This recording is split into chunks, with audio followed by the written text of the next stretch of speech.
우리가 살고 있는 사회를 돌아보면 절대적으로 제자가 필요한 시대라고 생각하게 됩니다. 그 이유는 세 가지가 있는데요. 첫째는 코로나를 겪으면서 성도들이 예수님의 제자로 훈련되지 못하면 그 시험을 이겨내기가 어렵다는 것입니다. 예배당 중심으로 열심히 예배하고 교회 중심으로 신앙생활을 하다가 예배를 드리러 올 수 없습니다. 교회에 출석할 수가 없습니다. 이런 상황이 전개되었을 때 삶의 자리에서 예배자로 살도록, 하나님의 뜻을 구하는 자로 살도록 훈련이 절대로 필요하다는 거죠. 앞으로 어떤 시험이 올 줄 모릅니다. 지난 코로나 때 백신을 통해서 엄청난 부를 축적한 미국의 제약회사가 다음에 다가올 코로나와 같은 시험을 대비해서 약을 개발하고 있다는 이야기를 보스턴 오늘리교회 집사님을 통해서 듣고 제가 놀랐습니다. 자, 어떤 시험이 오든, 그게 전쟁이든 기근이든 우리가 예배당에 모여 예배하지 못하는 상황이 벌어졌을 때 있는 자리에서 예배자로 하나님께 나아가기 위해서는 절대로 제자 훈련이 필요하다. 시험을 이겨낼 수 있는 제자 훈련이 필요하다. 두 번째 이유는 기독교가 강한 저항을 받고 있기 때문입니다. 그러나 이 저항은 이미 유럽의 교회들, 미국의 교회들, 그리고 제가 살았던 호주의 교회들이 다 겪었었던 일이죠. 한국은 이제서 그들이 겪었던 일들을 직면하고 있는 것이죠. 그 기독교에 대한 저항이 뭐냐? 하나님을 부인하는 다원주의죠. 예수 그리스도만이 구원이라는 것을 거부하고 성경만이 진리라는 것을 거부하는 이 다원주의가 기독교를 계속 공격하고 있는 거죠. 더 나아가서 하나님의 창조를 거부하는, 또 창조 질서를 훼손시키는 저항이 있는 거죠. 예를 들어 동성 결혼을 합법화하려고 하는 것, 또 인본주의가 강하게 역사하고 있습니다. 하나님 없는 세상, 하나님 없는 인간, 하나님 없는 삶을 추구하는 인본주의가 기독교 신앙, 하나님만을 믿는 기독교 신앙에 계속해서 도전을 하고 있는 거죠. 또 한 가지 제자가 필요한 이유는 세속주의입니다. 오늘 우리가 살고 있는 이 세상은 물질주의, 성공주의가 세속주의의 대표적인 내용들이죠. 성공이 삶의 목적이고 많이 벌어서 잘 먹고 잘 살자, 돈이 인생의 전부다. 이게 다 물질주의이고 성공주의인 거죠. 그래서 이 기독교가 가장 저항에 약한 부분이 뭐냐면 이 세속주의라는 거죠. 왜냐하면 크리스천들도 성공과 물질이 삶의 목표가 되고 또 자녀 교육의 목적이 되고, 왜냐하면 세상이 다 그렇게 돌아가니까 그런 세상을 거스릴 수가 없어서 어쩔 수 없이 이런 세속주의에 넘어져 가고 있는 것이 우리들의 현실인 거죠. 그러므로 이러한 신앙의 도전이 강력한 세상 속에서 우리가 살고 있기 때문에 예수님의 제자로 철저하게 훈련되지 못하면 이 모든 도전을 이겨낼 수가 없다. 유럽의 교회들이, 미국의 교회가, 호주의 교회들이 범한 실수가 무엇이냐? 이러한 저항에 타협을 하거나 이러한 저항에 넘어졌던 거죠. 타협과 넘어짐은 결국은 교회의 몰락으로 나오게 되는 거죠. 이러한 절망적 상황 속에서 저는 소망을 발견하는데 그것은 바로 예루살렘 교회와 로마 교회로부터입니다.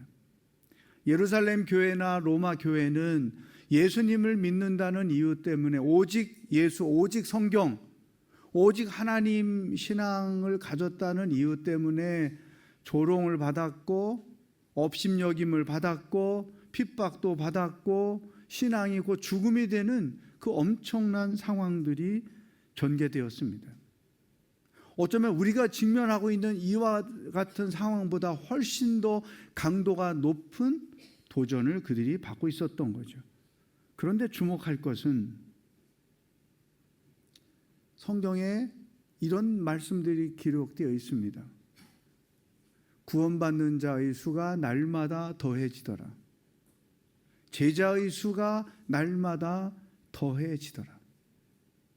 상식적으로 판단하면 조롱과 핍박과 죽음의 위협, 또 실질적으로 죽임을 당하는 그와 같은 위협이 지속되고 있었기 때문에 구원받는 자의 수가 점점점 줄어들더라. 제자의 수가 점점점 줄어들더라. 급기야 예루살렘 교회가 문을 닫더라. 이렇게 써지는 게 맞는 거죠. 로마 교회도 마찬가지예요. 핍박이 심해서 지하로 내려가 신앙을 지켰지만 놀랍게도 그들은 없어지지 않았다는 거죠. 결국엔 로마 교회는 승리했던 것입니다. 그렇게 조롱하고 핍박했던 하나님, 기독교, 교회, 성경, 오직 예수, 로마가 항복을 한 거죠. 너희들이 그렇게 주장하던 하나님만이 유일한 하나님이라는 사실이 맞다. 우리도 그 하나님을 믿는다. 오직 예수님께만 구원이 있다는 너희들의 주장 맞다. 우리도 예수를 믿는다. 성경만이 진리인 걸 우리도 믿는다. 여러분, 한 250여 년 동안 엄청난 핍박 가운데 있었지만 제자로 훈련되었던 로마 교회 성도들이 신앙을 지킨 결과 결국에는 세상이 교회를 향하여 항복을 선언한 거죠. 예루살렘 교회가 핍박 가운데도 구원받는 자, 제자가 날마다 더해진 것을 보면 이 시대에 우리가 예수님의 제자로 철저하게 훈련돼서 어디에서든 어떤 상황에서든 제자로 살면 세상이 우리를 향하여 항복할 때가 온다고 저는 분명히 믿습니다. 그래서 이런 시대일수록 제자가 필요한 때다. 제자 훈련이 필요한 때이다. 하영조 목사님은 온누리교회를 개척하기 전 40년 전에 마음에 두 가지 질문이 늘 있었습니다. 첫 번째, 선교단체는 말씀과 기도로 하나님과 인격적으로 교제하면서 신앙생활을 하도록 훈련을 하는데 왜 한국교회는 열심히 교회만 다니는 사람들로 훈련을 하는가? 이게 문제다. 또 한 가지, 선교단체는 예수님의 제자로 살도록 훈련해서 가정을 변화시키고 직장을 변화시키고 사회를 변화시키도록 살게 하고 있는데 한국교회는 왜 교회만 열심히 충성하는 사람들로만 훈련을 하는가?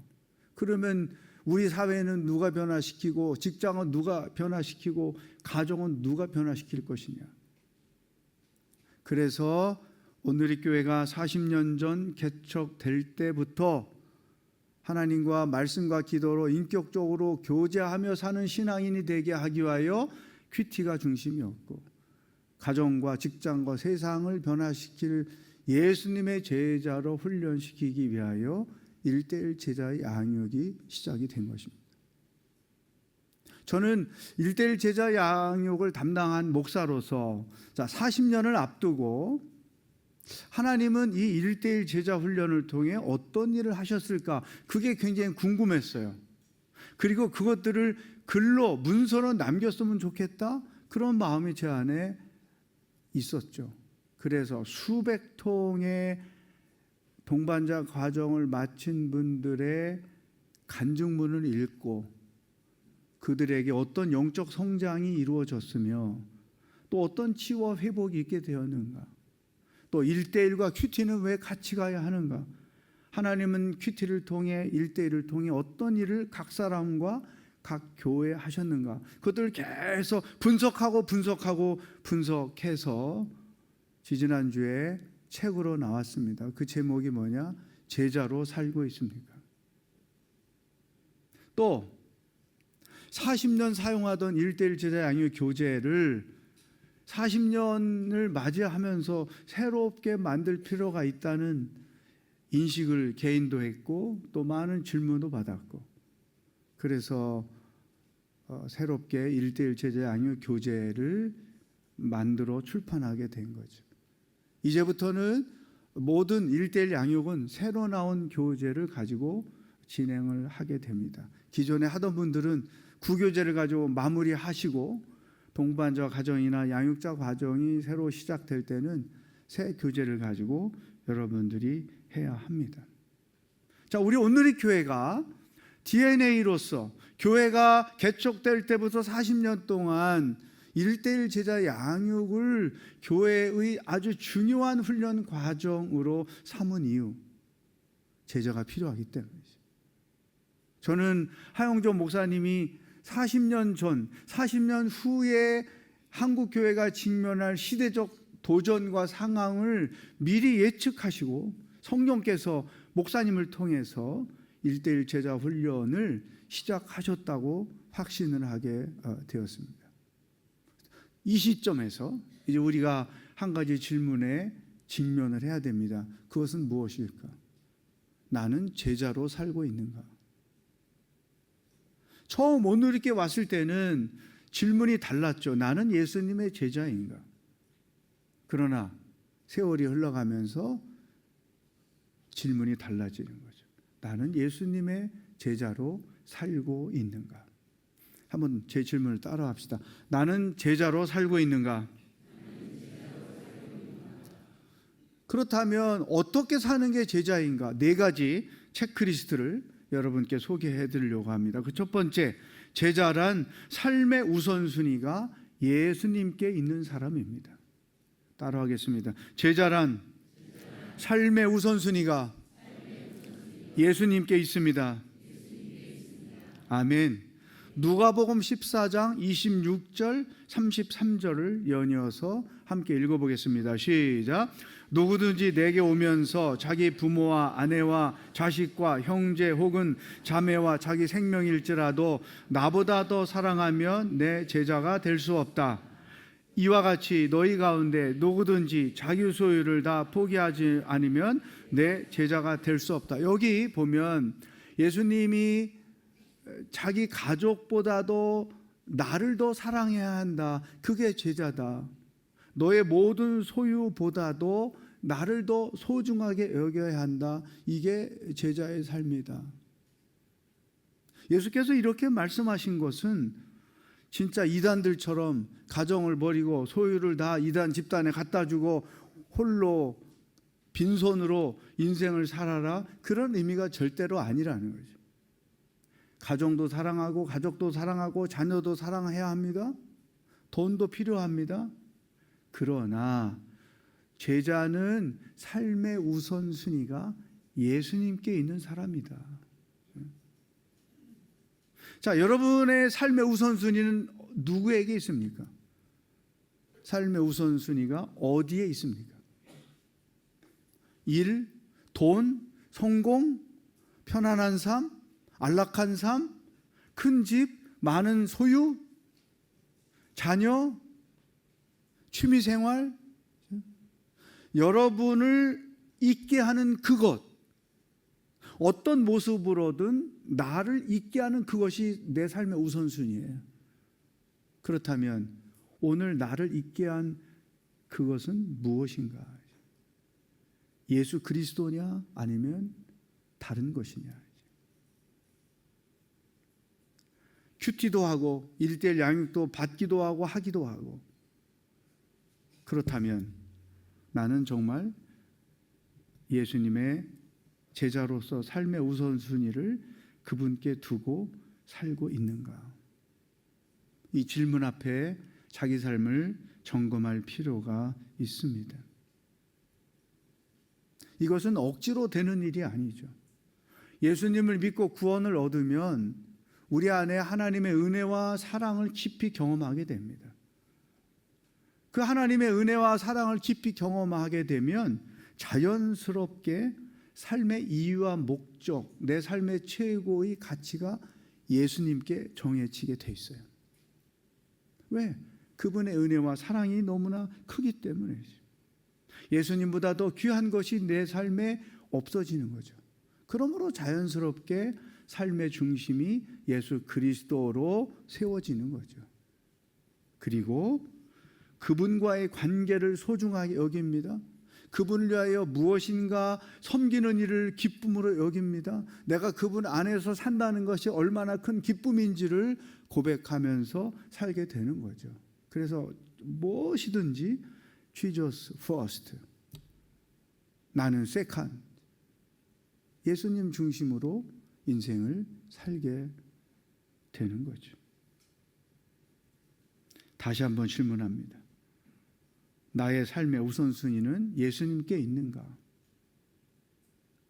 동반자 가정을 마친 어느 자매님이 이렇게 간증을 서빙고에서 했어요.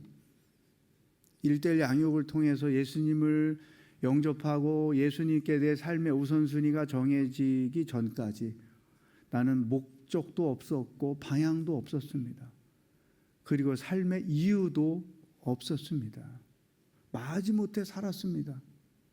물론 그 자매는 세상적으로 성공한 그러한 자매예요. 부를 이룬 자매예요. 그런데도 예수님이 없이 살다 보니, 예수님이 내 삶의 이유요 목적이요 우선순위가 되지 않다 보니 아무리 많은 것을 이루고 소유를 했어도 방향 없이 목적 없이 살게 된다는 거죠. 그런데 예수님이 내 삶의 우선순위로 명확하게 설정이 된 이유부터 나는 삶의 이유도 생겼고 목적도 생겼고 헛된 것에 내 삶과 시간과 열정을 소비하지 않는 인생을 살게 되었습니다. 예수님이 여러분 삶의 우선순위가 되기를 축복합니다. 두 번째, 제자는 자기 십자가를 잘 지고 사는 사람입니다. 따라하겠습니다. 제자는 십자가를 잘 지고 사는 사람입니다. 아멘. 누가복음 14장 27절을 읽어보겠습니다. 시작. 누구든지 자기 십자가를 지지 않고 나를 따르는 사람은 내 제자가 될 수 없다. 아멘. 여러분, 하나님은 우리에게 평생 져야 하는 두 가지 십자가를 맡겨주셨어요. 하나는 자기 자신을 위하여 평생 져야 하는 십자가요, 또 하나는 주님을 위하여 져야 하는 십자가죠. 평생 내가 져야 할 십자가는 고난이라는 이름으로 우리에게 주어졌습니다. 그런데 그 고난은 내 삶을 저주하기 위하여 주어진 것이 아니라 나로 하여금 하나님께로 더 가까이 가게 하기 위하여 주어진, 나를 영적으로 강건한 사람으로 만들기 위하여 주어진 십자가. 그러므로 우리가 직면하고 있는, 내가 가지고 있는 그 십자가라고 여겨야 할 고난 속에는 언제나 하나님의 선하신 뜻이 담겨 있습니다. 내가 예수를 믿는데 왜 이렇게 어려운 일이 내게 있을까? 하나님을 원망하고 자기 삶을 저주하는 것이 대부분 사람들의 모습이죠. 그러나 제자는 다릅니다. 그게 건강이든 돈이든 자녀든 가족이든 가정이든 어떤 관계든 사업이든 내가 겪어야 하는 이 고난은 하나님이 평생 나에게 지라고 맡기신 십자가이다. 자기가 져야 할 십자가로 고난을 인식하면 그때부터 고난의 무게는 가벼워지는 거예요. 왜? 그 십자가를 나 혼자 지는 게 아니기 때문에 주님이 나와 함께 그 십자가를 지게 하시고 그 고난을 감당할 능력도 주시고 지혜도 주시고 그래서 이 고난을 십자가로 인식하는 사람들은 고난 때문에 영적으로 성장합니다. 고난 때문에 하나님과 친밀한 교제 안에서 생활합니다. 그 고난을 믿음으로 감당하다가 성령의 능력을 받습니다. 그러므로 이 고난은 나에게 고생이 아닙니다. 나에게 축복입니다. 그 고난 때문에 감사하면서 인생을 살게 되는 거죠. 서빙고 권사님 한 분이 첫 아이가 태어났는데 이 딸이 자폐아로 판정을 받았어요. 남편도 유명한 의과대학 교수인데 내 가정에 이런 아이가 태어났다는 사실에 얼마나 방황하며 힘들어했는지 몰라요. 이 권사님이 집사님 때 제가 처음 만났습니다.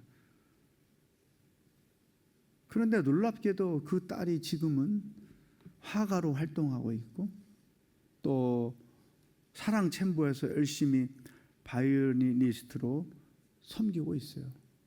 작년 언젠가 로비에 서 있는데 권사님과 딸이 막 쫓아와서 목사님 좋은 소식이 있어요.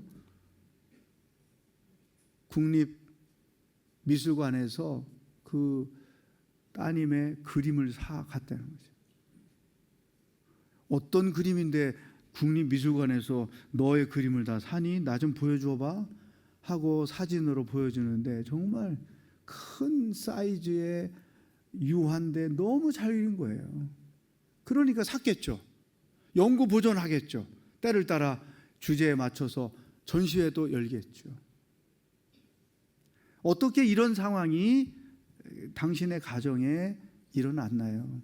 오래전에 제가 그 권사님께 물었을 때 목사님 이 자폐 딸을 하나님이 내게 맡기신 것은 나에게 맡기신 십자가라고 받아들였습니다.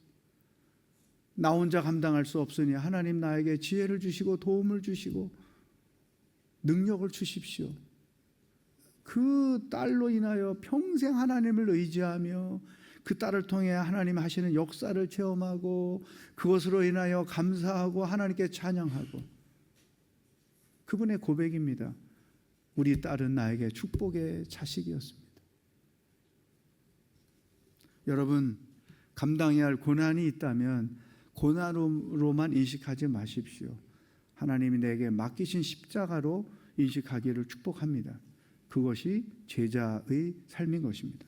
또 한 가지, 주님을 위하여 져야 할 십자가는 교회를 섬기는 일입니다. 내가 교회에서 직분자가 되었다, 교회에서 어떤 사역을 맡았다, 그게 어떤 사역이든 상관없습니다. 그것은 다 하나님께서 남양주 온누리교회를 통하여 이루고자 하시는 당신의 뜻이 있습니다. 그리고 그 뜻은 섬기는 여러분들을 통해서 이루어지는 것이죠. 그러므로 교회에서 내가 맡은 이 귀한 일들은 하나님이 내게 당신의 뜻을 교회를 통하여 이루기 위하여 맡기신 십자가다. 이 십자가라는 인식을 가지고 교회를 섬겨가기를 축복합니다. 다시 한번 여러분에게 질문합니다. 나는 내가 져야 할 십자가를 잘 지고 살고 있는가? 두 번째, 제자의 특징입니다. 세 번째, 제자란 누구냐? 한번 따라하겠습니다. 제자는 예수님의 다스림을 받으면서 삽니다. 요한복음 8장 31절 말씀 함께 읽어보겠어요. 시작. 예수께서 자기를 믿게 된 유대 사람들에게 말씀하셨습니다. 만일 너희가 내 말대로 산다면 너희는 참으로 내 제자들이다. 내 말대로 사는 자, 하나님의 말씀대로 순종하는 자가 예수님의 제자다. 우리가 키 그림을 보면 마지막에 그리스도가 다스리시는 삶, 그리스도가 어떻게 우리를 다스리시는가? 예수님의 통치가 내 삶에서 어떻게 이루어지는가? 그것은 바로 말씀대로 순종하는 거죠. 말씀대로 순종한다는 것은 자기를 부인한다는 거예요. 나를 내려놓고 말씀을 따라간다는 거죠. 우리는 신앙생활하면서 갈등을 겪는데 그 갈등은 거의 다 공통점이에요. 자기를 부인하며 살 것이냐, 자기를 주장하며 살 것이냐. 자기 주장과 자기 부인 사이에 있기 때문에 갈등해요. 그러나 내 주장을 내려놓고 자기를 부인해 보십시오. 갈등 없습니다. 자기를 주장하기 때문에 갈등이 있고 신앙생활이 힘들고 삶이 어려운 거죠. 인생을 어렵게 사는 사람들의 공통점, 자기를 부인하지 못하고 자기를 주장하기 때문이다. 제자는 자기를 부인하며 사는 사람이에요. 어떻게 자기를 부인하느냐? 말씀대로 순종하는 것이죠. 말씀대로 순종함으로 그리스도의 통치가 내 삶에 이루어지는 것이고, 그것이 곧 제자의 삶이요, 그것이 자기를 부인하는 삶입니다. 놀라운 것은 나를 부인하면 나를 무엇인가가 억압하거나 얽매이는 건 아닐까? 내 것을 내려놓고 산다는 것은 바보 같은 삶이 아닐까? 이런 생각을 많이 하죠. 그런데 놀랍게도 자기를 내려놓지 못하고 자기를 주장하면 주장할수록 자기를 억압하는 거예요. 그리스도 안에서 말씀대로 순종하여 자기를 부인하면 부인할수록 우리 안에 자유함이 있다. 누림이 있다는 거죠. 나를 주장하면 주장할수록 눌림이 있다고 하는 거죠. 제자는 자기를 주장하여 눌림 가운데 사는 자들이 아니라 자기를 부인하여 그분의 다스리심을 받음으로 자유와 누림을 경험하며 사는 자들이다. 세 번째, 여러분에게 질문합니다. 무엇이 나를 다스리고 있는가? 나는 나를 부인하며 살고 있는가? 나를 주장하며 살고 있는가? 내가 이렇게 삶이 어려운 이유는 나를 부인하지 못하기 때문 아닌가? 분명히 기억하십시오. 제자는 말씀대로 순종하여 그리스도의 다스림을 받으며 사는 자, 자기를 부인하며 사는 자입니다. 자기 부인을 통해 자유와 누림을 경험하며 사는 자들이다. 한 가지 오해가 있어요. 제자, 그러면 그 제자라는 단어를 생각하면 여러분 어떤 생각이 듭니까?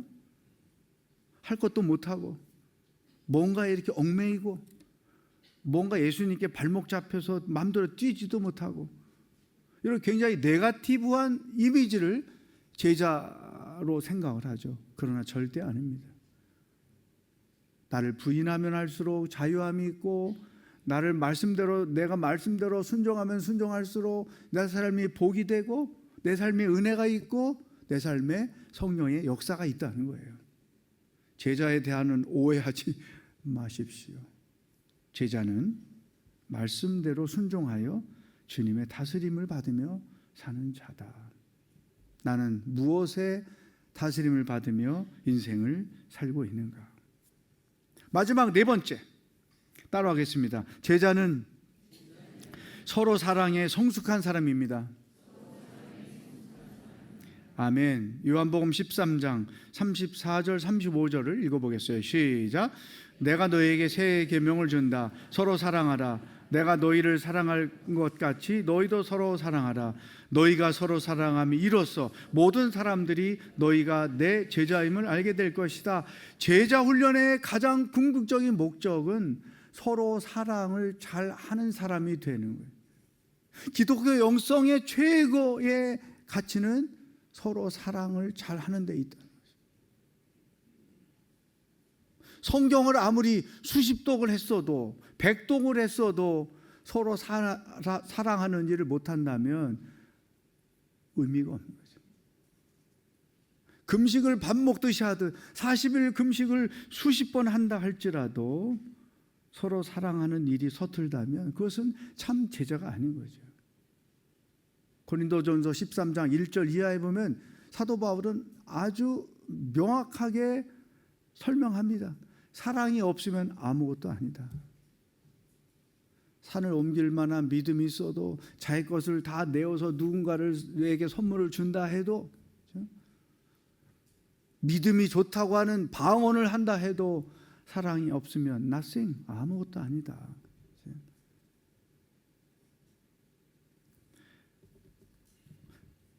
새신자들을 통해서 온누리 교회의 첫인상을 잘 물어봅니다. 또 대개 온누리 교회 목회자들은 뭐 차세대 청년 이렇게 풀타임 뭐 이렇게 하다가 이제 성인 공동체에 오게 되는데, 100에 한 명이 이제 외부에서 오신 분이 있어요. 그러면 그분에게 한 몇 달 지나면 전에 섬기던 교회와 온누리 교회 와서 섬길 때 어떤 차이가 있는지 저의 특유한 질문 3가지를 꼭 물어봐요. 3가지만 얘기해 주세요. 그러면 이렇게 대답합니다. 성도들이 굉장히 성숙하다. 사역을 하는데 굉장히 성숙하다. 2번째, 헌신적이다. 교회를 이렇게 헌신적으로 하는 것을 나는 본 적이 없습니다. 3번째, 사랑이 풍성합니다. 모임에도 예배에도 사역하는데도 사랑이 풍성합니다. 그러면 목사님이 생각하는 그 3가지의 원인이 어디 있다고 생각해요? 물론 저는 의도 있는 질문을 하는 거죠. 그게 제자 훈련이 있기 때문에 그렇습니다. 근데 제가 의도한 건 아니지만 의도한 대로 이게 다 제자 훈련의 결과라고 제가 판단이 되네요. 남양주 온누리교회도 예외가 아니라고 저는 생각을 합니다. 제자란 다른 것은 부족할 수 있어도 사랑에는 성숙한 사람이 되는 거죠. 이 사랑이 없으면 아무것도 아니죠. 사랑이 없으면 하나님이 아닌 것처럼, 사랑이 없으면 교회가 아닌 거예요. 사랑이 없으면 제자가 아닌 거예요. 이와 같은 훈련의 결과로 나오는 것이 결국은 사랑이라는 거죠. 내가 경험한 하나님의 사랑이 나를 통해서 누구에겐가 흘러가는 거죠. 은혜도 하나님께로부터 와서 나를 통해 누구에겐가 흘러가는 거죠. 이 사랑과 은혜는 그런 점에서 흘러간다는 공통점이 있다는 거죠. 제자는 사랑을 경험하고 그 사랑을 흘려보내며 사는 사람이다. 마지막 질문입니다. 나는 사랑하는 일에 성숙하게 생활을 하고 있는가? 나는 서로 사랑을 잘하는 제자로 살고 있는가? 40주년을 맞이하면서 이 질문에 우리 모두가 답을 해야 된다고 생각합니다. 사랑하는 여러분, 삶의 우선순위를 예수님께 두고 사는 자들이 되기를 축복합니다. 주님이 여러분에게 맡기신 십자가가 무엇인지 알고 그 십자가를 잘 지며 사는 여러분들이 되기를 축복합니다. 말씀대로 순종해서 그리스도의 다스리심이 있는 여러분의 삶이 되기를 축복합니다. 서로 사랑을 잘해서 우리가 예수님의 제자인 것을 세상이 아는 인생을 살아가기를 주의 이름으로 축복합니다. 기도하겠습니다. 하나님 아버지, 나는 제자로 살고 있는가? 이 질문 앞에 각자가 답을 하는 귀한 시간이 되기를 소망합니다. 제자 훈련을 받았는데 참된 제자로 살고 있는지 오늘 주신 말씀을 가지고 자기 삶을 돌아보는 귀한 시간이 되도록 인도하여 주시옵소서. 예수님의 이름으로 기도합니다. 아멘.